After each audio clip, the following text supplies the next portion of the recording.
Hello aspirants, कैसे हो सब। तो स्वागत है अपने यूट्यूब चैनल पर एबी क्रैकिंग मंत्रा। तो हमने पिछले वीडियो में 51 से 60 तक देखे थे। और उसके पहले के वीडियोस अगर आपने देखने रहेंगे तो यहाँ लिंक है, यहाँ पर आप देख सकते हो। तो ठीक है, 61 क्वेश्चन से हम स्टार्ट करेंगे। With reference to national skills qualification framework, which of the statements given below is are correct. अभी नेशनल स्किल्स क्वालिफिकेशन फ्रेमवर्क क्या है, हमें थोड़ा बहुत ही आइडिया रहेगा। तो ठीक है, हम देखते हैं स्टेटमेंट्स। अंडर एनएसक्यूएफ और learner can acquire the certification for competency only through formal learning. अभी देखिए, ओनली थ्रू फॉर्मल लर्निंग लिखा है बस। बाकी कोई जरिया नहीं है इसको लर्न करने का, बस फॉर्मल लर्निंग के थ्रू ही ये कर सकता है। ये थोड़ा नैरो स्टेटमेंट है तो इसको नेगेटिव इसमें जा रहा है थोड़ा सा, तो इसे हम गलत मानते हैं। तो करेक्ट आंसर पूछा है तो वन तो गया, सी भी गया फिर, और बी और डी में इसका आंसर रहेगा। An outcome expected from the implementation of NSQF is the mobility between vocational and general education। ठीक है, इसमें ऐसा कुछ एक्सट्रीमनेस नहीं है, ना ही कुछ ऐसा कुछ वादे किए हैं, हथेली पे चांद नहीं दिखाया है, कुछ नहीं। इन नॉर्मल स्टेटमेंट दिया है, तो ये सही माना जा सकता है। तो आंसर हो गया बी। देखिए, मेरा लॉजिक भी वैसा ही था, क्योंकि अगर दोनों में से अगर कुछ भी आइडिया नहीं है तो मैं ये दोनों में से ही मार्क कर देता। पर इसमें अगर एक्सट्रीमनेस दिया है तो मैं इसको एलिमिनेट ही करता और इसे ही मार देता फिर भी, क्योंकि इसमें कुछ ज्यादा ऐसा कुछ एक्सट्रीमनेस नहीं है इसीलिए। ठीक है, 62 क्वेश्चन देखते हैं।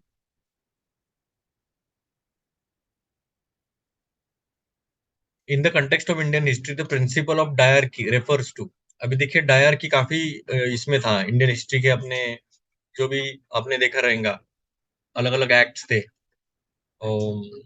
रेगुलेटिंग एक्ट आया, इंडियन काउंसिल एक्ट आ गया, फिर जो लास्ट का 1935 वाला एक्ट था, गवर्नमेंट ऑफ इंडिया एक्ट वाला, उसमें भी डायरकी, अबोलिश डायरकी था, सेंट्रल में था, प्रोविंशियल में था। तो ये डायरकी का मतलब क्या, इन्होंने डायरेक्ट सिंपल पूछा है। तो क्या हो सकता है डायरकी का मतलब। तो ऐसा है कि दो हाउसेज के बीच में सेंट्रल लेजिस्लेचर को डिवाइड किया गया है। तो डायर की मतलब वो होता है क्या, तो नहीं। Introduction of double government, central और स्टेट गवर्नमेंट, ऐसा हो सकता है क्या, दो गवर्नमेंट रहने चाहिए डायर की मतलब, नहीं। Having two sets of rulers, one in London and another in Delhi, तो ऐसा भी नहीं है। Division of the subject delegated to the provinces into two categories, ये सही है, क्योंकि दो कैटेगरीज में डिवाइड किया गया था, देखा जाए तो। अभी आई गेस 1919 एक्ट में ही ये इन्होंने पूरा अच्छे से डिस्क्राइब किया था कि कौन से सब्जेक्ट्स में गवर्नर का पूरा तरह कंट्रोल रहेगा और इसमें नहीं रहेगा। तो आंसर हो गया 62 का डी। 63, ये पूरा कंसेप्चुअल क्वेश्चन था, इसमें कुछ ऐसा एलिमिनेशन का सवाल ही नहीं आता, क्योंकि आपको अगर पता है डायरकी का मीनिंग क्या है तभी आप मार्क कर सकते हैं, वरना ये तीनों में से कुछ भी मार्क कर सकते तो आप। ठीक है, 63 क्वेश्चन देखते हैं। Consider following in respect of national career service. अभी नेशनल करियर सर्विस क्या है, is an initiative of the department of personnel and training, government of India. ठीक है, हमें कुछ आइडिया नहीं है ये। और national career service has been launch in a mission mode to improve the employment opportunity to uneducated youth of the country. ठीक है, ये हो सकता है पर हमें कुछ आइडिया नहीं है। करेक्ट बोला है।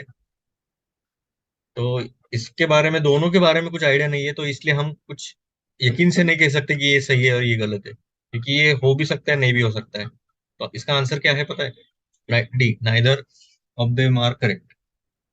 और जनरली मेरा ऐसा मानना है, जो भी डिपार्टमेंट या मिनिस्ट्री देते हैं बहुत ज्यादातर क्वेश्चन में, तो वो गलत ही माना जाता है जनरली।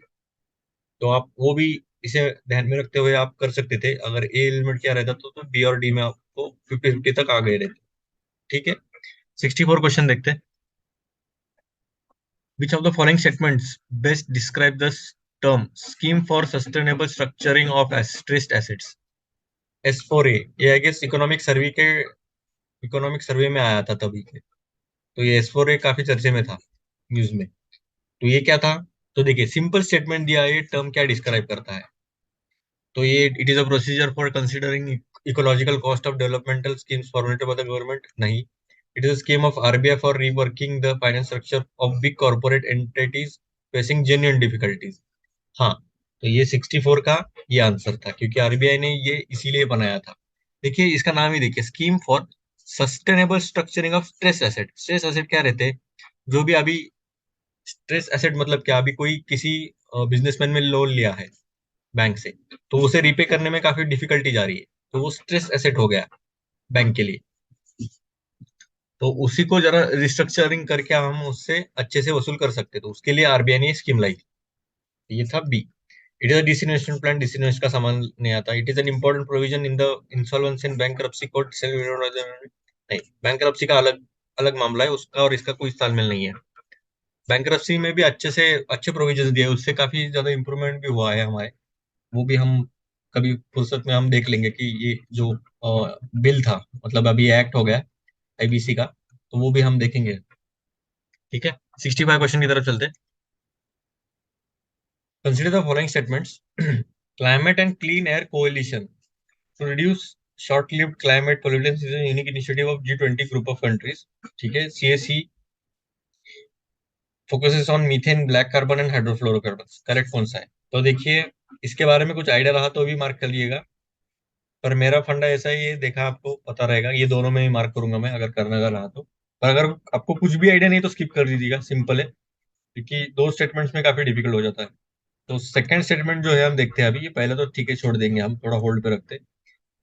जो भी है climate and clean air coalition, अभी देखिए क्लाइमेट और क्लीन एयर कोलिशन के बारे में बात की है। क्लीन एयर के लिए चाहिए हमें, इसका फोकस किस पे रहेगा? Methane, black carbon, hydrofluorocarbon. ठीक है, मतलब इसे एलिमिनेट करना है, तो ये तो सही होना चाहिए मेरे हिसाब से। तो बी और सी में रहेगा आंसर ये।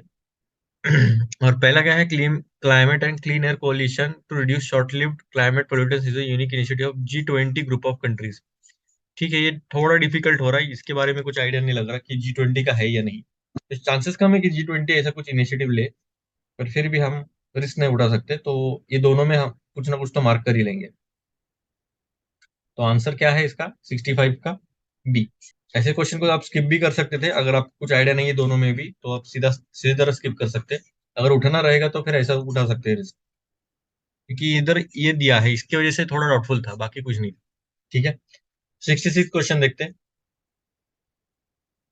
With reference to Indian Ocean dipole sometimes mentioned in the news while forecasting Indian monsoon, which of the following statements is or are correct? पहला स्टेटमेंट है करेक्ट बोला है। आईओडी फिनोमेना जो है characterize by a difference in sea surface temperature between tropical western Indian Ocean and tropical eastern Pacific Ocean. देखिए, Indian Ocean के बारे में है, तो पैसिफिक ओशन का क्या काम है? पहली बात तो अगर आपको कंसेप्ट पता रहेगी तो ये दो सीज के बीच में रहता है इंडियन ओशन डाइपोल, ये दोनों के टेम्परेचर का डिफरेंस की वजह से इंडियन ओशन डाइपोल हो जाता है। ठीक है, तो पहला तो कंसेप्चुअल क्वेश्चन है ये, तो पहला तो गलत है। आंसर बी और सी में, सॉरी बी और डी में। And IOD phenomena can influence and El Nino's impact on the monsoon. ये भी सही है, क्योंकि उसका इन्फ्लुएंस हो सकता है, क्योंकि एल निनो का असर किधर भी हो सकता है, मेजरली पूरे वर्ल्ड पे इसका असर दिखता है, एल निनो का इम्पैक्ट। तो अगर आयोडी प्लस रहा तो आई गेस एल निनो का इम्पैक्ट कम होता है, और माइनस रहा तो ज्यादा होता है, ऐसा कुछ तो है, शायद वाइस वर्सा भी रहेगा। और अभी फिलहाल के लिए मुझे याद नहीं आ रहा, पर उन्होंने बोला कि इन्फ्लुएंस हो सकता है, ऐसा भी नहीं लिखा कि आयोडीन फिनोमेना अगर पॉजिटिव रहा तो ये इम्पैक्ट कम होगा या ज्यादा होगा, इसलिए ज्यादा इन्होंने डिटेलिंग भी नहीं किया, बस इतना लिखा कि इन्फ्लुएंस हो सकता है। तो आंसर सही है ये, आंसर हो गया बी। 66 का बी है। 67 देखते हैं। If you want to see घरियल्स, अभी आपको पिछले क्वेश्चन में ही देखा रहेगा आपने, घरियल के बारे में उन्होंने बोला था कि ये परमिशन के बगैर इसे हंट नहीं किया जा सकता, तो उसमें घरियल ऑप्शन था। देखिए घरियल कितना इंपॉर्टेंट है, तो आगे इसमें घरियल में थोड़ा सा अच्छे से इसका हैबिटेट वगैरह हमें देखना चाहिए।